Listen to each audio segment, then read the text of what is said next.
বিসমিল্লাহির রহমানির রহিম। আসসালামু আলাইকুম প্রিয় এসএসসি 25 প্রত্যাশী শিক্ষার্থীবৃন্দ, সকলকে জানাই তারুণ্যের জলঢাকা এর পক্ষ থেকে শুভেচ্ছা। আজকে আমি চলে আসলাম তোমাদের সাধারণ গণিত বইয়ের সাজেশন ক্লাস 2 নম্বর ক্লাসে। এটা শুধু এসএসসি 25 ব্যাচের সাজেশন ক্লাস। গত সাজেশন ক্লাসে আমি 2টা চ্যাপ্টার শেষ করেছিলাম।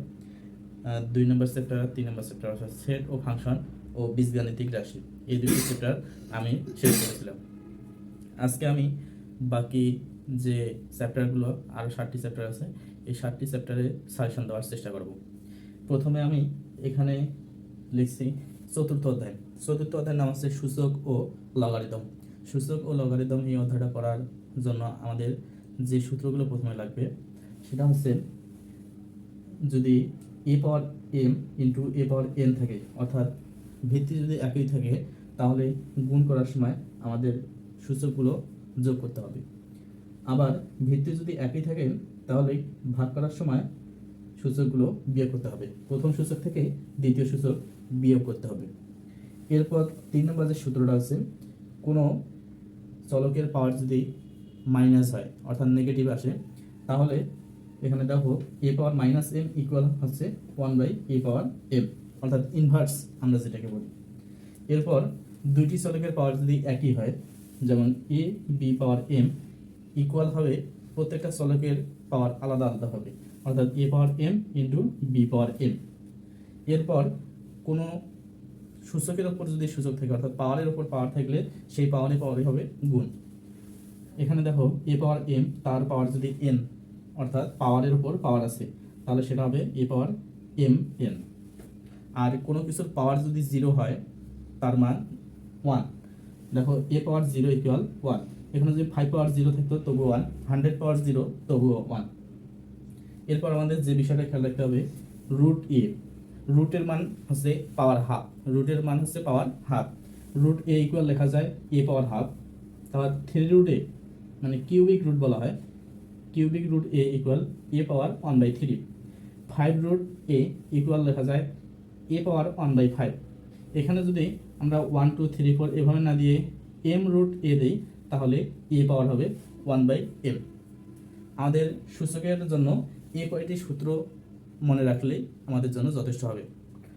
এরপর আসি সাজেশন 4.1 চ্যাপ্টারের যে সাজেশনটা।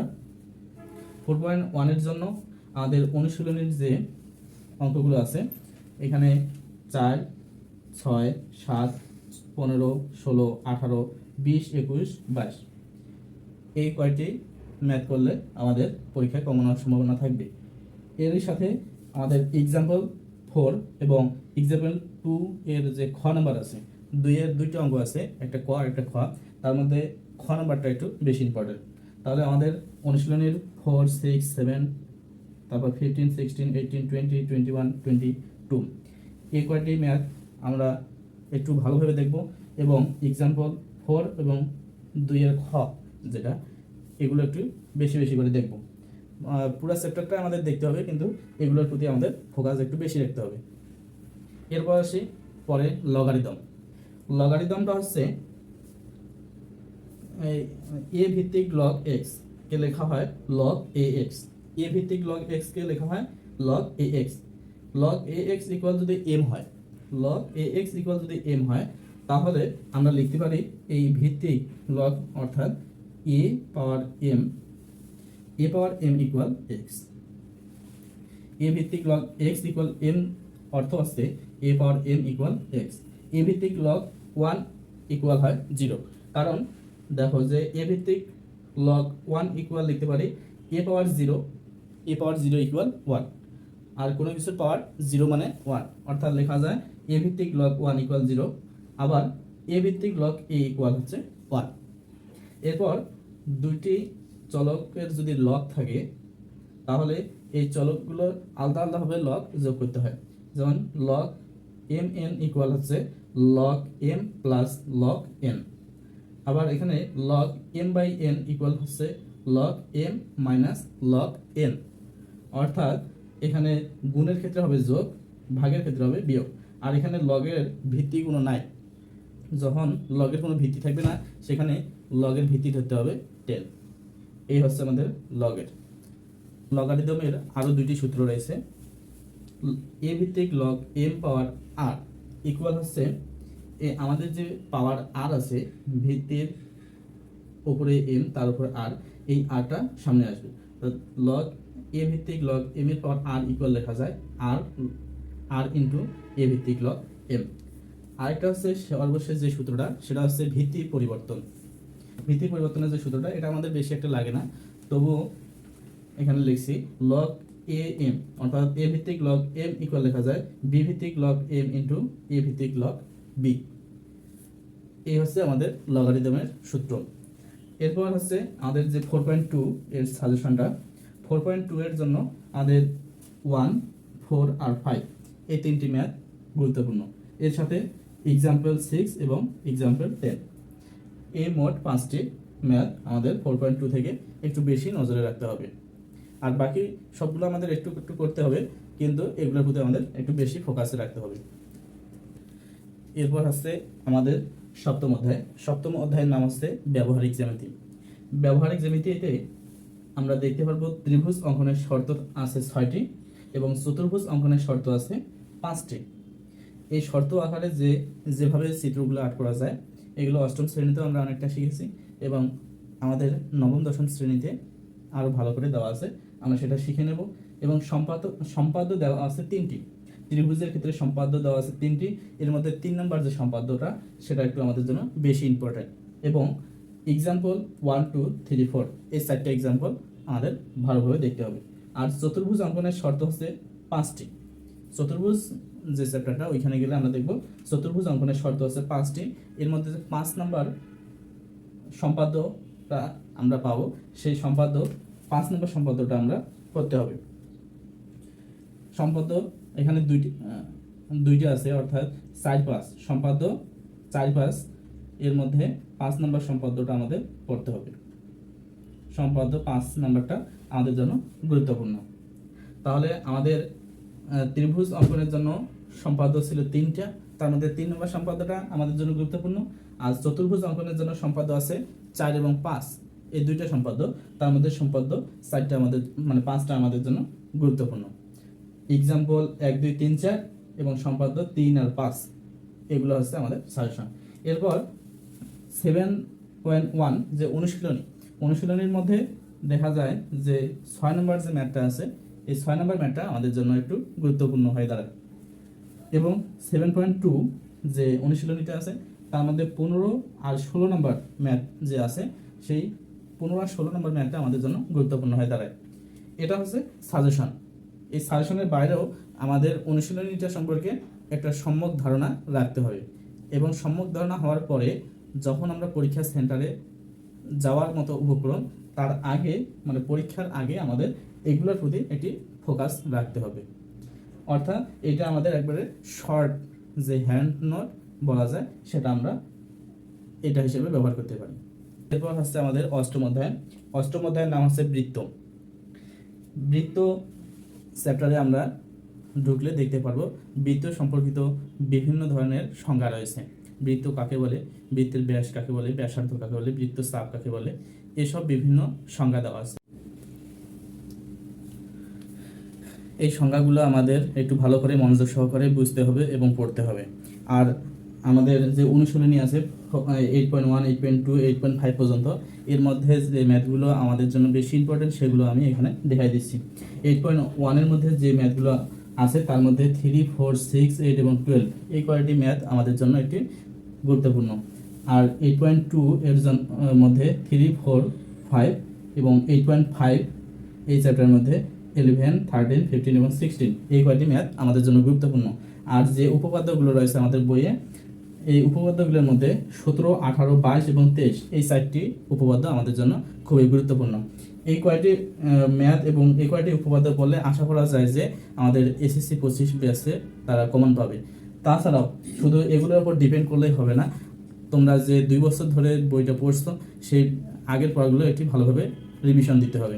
আর রিভিশন দেওয়ার পরে যখন শেষ সময় পরীক্ষার সামনে আসবে তখন আমাদের এগুলো একটু বেশি বেশি রিভিশন দিতে হবে। তাহলে দেখা যাবে যে আমাদের বেশি ইম্পর্টেন্টগুলো বেশি দেওয়া হলো, আর যেগুলো একটু কম ইম্পর্টেন্ট সেগুলো আমরা একটু নর্মালভাবে পড়লাম।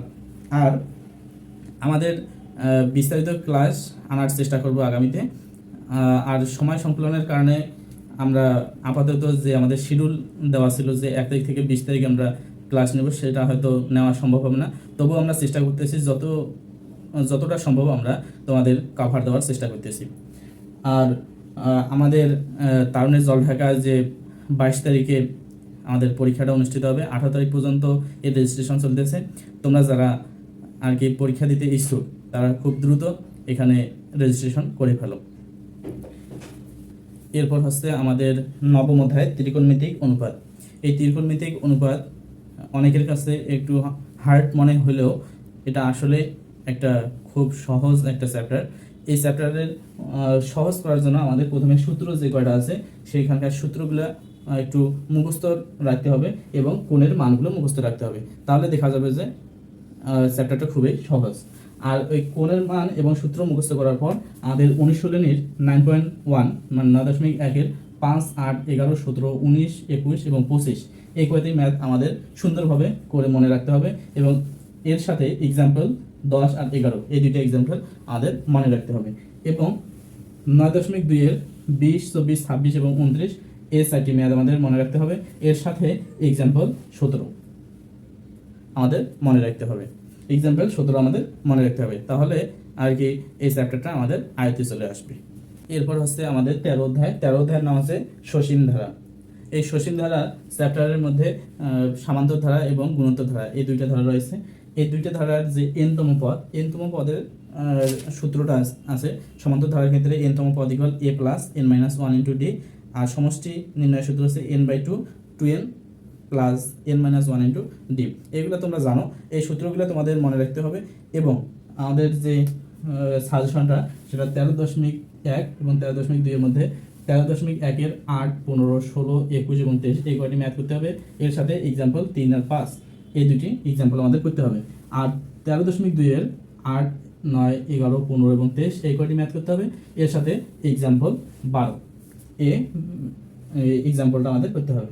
এই কয়টি ম্যাথ এবং এই 3টি এক্সাম্পল করলে আমাদের কভার হয়ে যাবে এই চ্যাপ্টারটা। এর সাথে আমাদের সূত্রগুলো সবচেয়ে বেশি গুরুত্ব বহন করবে। আর 258 নম্বর পেজে যে একটা বক্স আছে, এই বক্সের মধ্যে 3টা সূত্র আছে, 3টা ফর্মুলা আছে।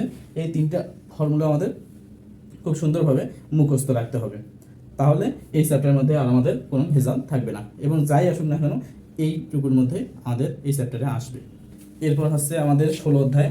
16 অধ্যায়ের নাম হচ্ছে পরিমিতি। এই পরিমিতিতে যত পরিমাণ সূত্র আছে অন্যান্য চ্যাপ্টারে হয়তো সে পরিমাণ সূত্র নাই, কিন্তু এই সূত্রগুলো যদি আমরা মনে রাখতে পারি তাহলে দেখা যাবে যে পুরো চ্যাপ্টারটা আমাদের মাথার মধ্যে চলে এসেছে।